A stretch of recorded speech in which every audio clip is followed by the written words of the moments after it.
All right. Hey guys, how's it going? It's Joy. I'm back again with another video. I hope that you guys are doing well and I hope that you guys are staying safe. And I do hope that you guys enjoyed your holiday time with your family and friends.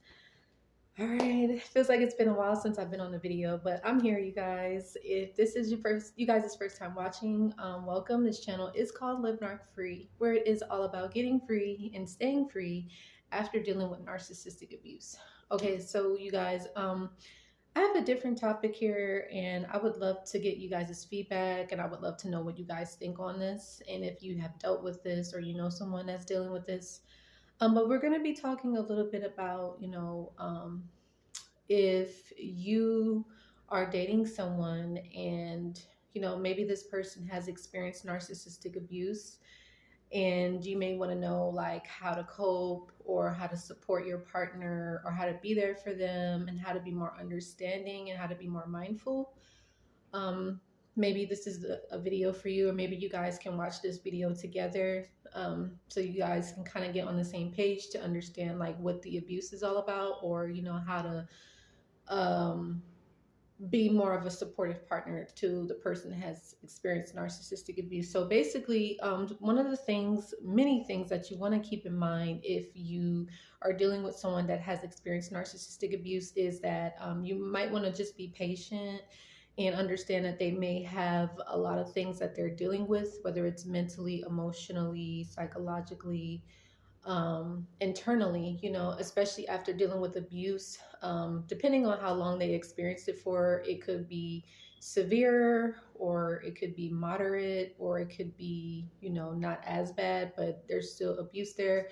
That person could also be dealing with like CPTSD, and people who haven't dealt with narcissistic abuse could have PTSD or CPTSD, and they may need, somebody to kind of help them cope through it. But or sort out their feelings.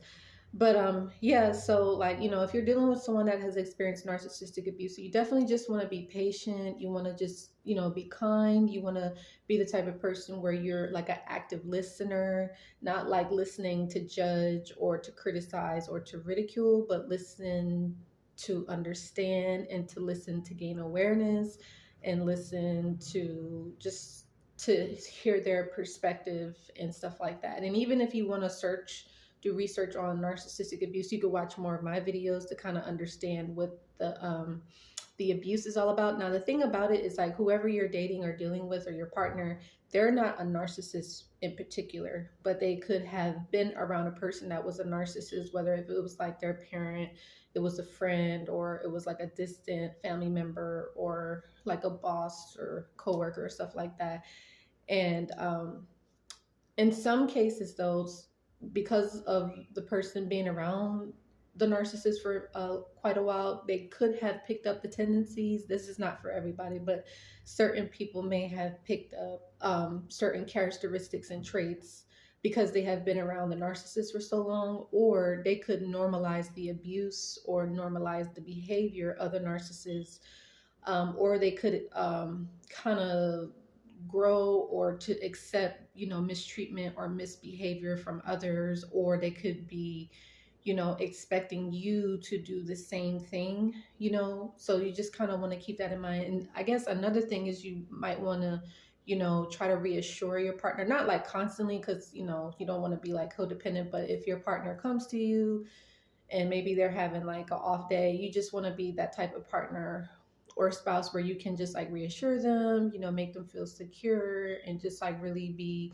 understanding to the situation and be kind and don't judge, and really just be the person where you understand like they've been traumatized or they've just been mistreated or taken advantage of in some way, and stuff like that. So yeah, you just want to be patient as possible. Be patient and understand that this person that probably has a lot that they have dealt with.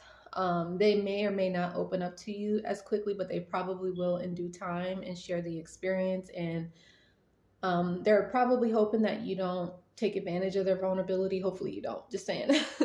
But yeah, if you're, a decent person, you're not going to. You're just going to be like, hopefully you're going to be compassionate and be sympathetic and empathetic to, you know, what has happened to them and stuff like that. Not necessarily saying that you have to baby them, but it's just saying like you want to just be as supportive as possible, and you want to be supportive in their healing and recovery, and understand that, you know, they may have like flashbacks, or they may have like withdrawals, or they may have relapses, you know, and stuff like that. And some of them, they could have like nightmares and night terrors, or, you know, they could be feeling isolated, or feeling like you may abandon them, or you may reject them and stuff like that. And the key is again, you don't have to do like the work for your partner, because, you know, if your particular spouse or partner is on their healing journey, they should be doing the inner work themselves, you know, and you should be doing your inner work, especially like if you had certain like traumas or traumatic events that has happened. You both equally should be doing that inner healing. But, you know, dealing with narcissistic abuse is definitely something, you know, to work through, and that your person might be grieving as well. So you just want to make sure again that, you know, you could be there for them, be a listening ear, and like I said, try not to judge them, and you know, be overly critical, or say like, oh, you know, you should just move on and stuff like that. Like, you try not to say that, because again, it's not going to be that easy, and depending on whoever was the narcissist in their lives, it could have a different type of impact, and the pain could be different, if that makes sense. So hopefully this is helpful, you know, for those of you that have, like, maybe you're dating someone, or you're married to a person, or you're in a connection with a person that has experienced narcissistic abuse. Just understand that, you know, they've been through a lot, and they will definitely need your support, and it would be good if you are open and available, you know, to support them the best way you can. As I say, you don't want to overdo it, because, you know, at the end of the day, we're responsible for our own happiness. Our happiness comes from within, and our happiness comes from God. You know, it doesn't come from outside forces or outside sources. But again, just be, you got to be mindful, you know, because there may be triggers too that come up as well, and you just want to try to make sure that, you know, you're not triggering this person. Or maybe sometimes you might do something, and it may trigger them. So you just want to make sure that you guys are communicating with one another, you're opening up, and you're being honest about, you know, what has happened, whether it was your past or their past, or vice versa. So anyway, I hope that this is helpful. I would love to know if any of you guys are dating anybody that has experienced narcissistic abuse, and how is that going.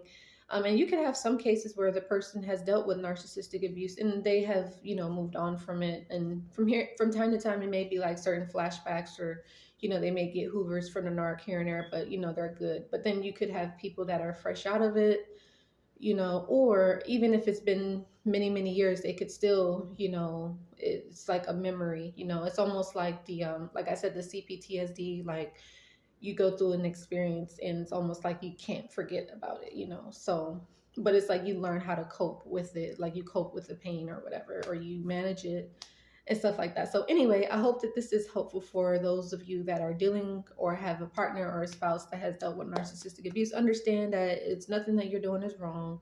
Only thing you want to do is just make sure you're supportive, a listening ear, you're loving, you're caring, and you know, you're working on yourself too, doing your inner healing, and just being there for your partner. So anyway, I love you guys so much, and till the next time, take care.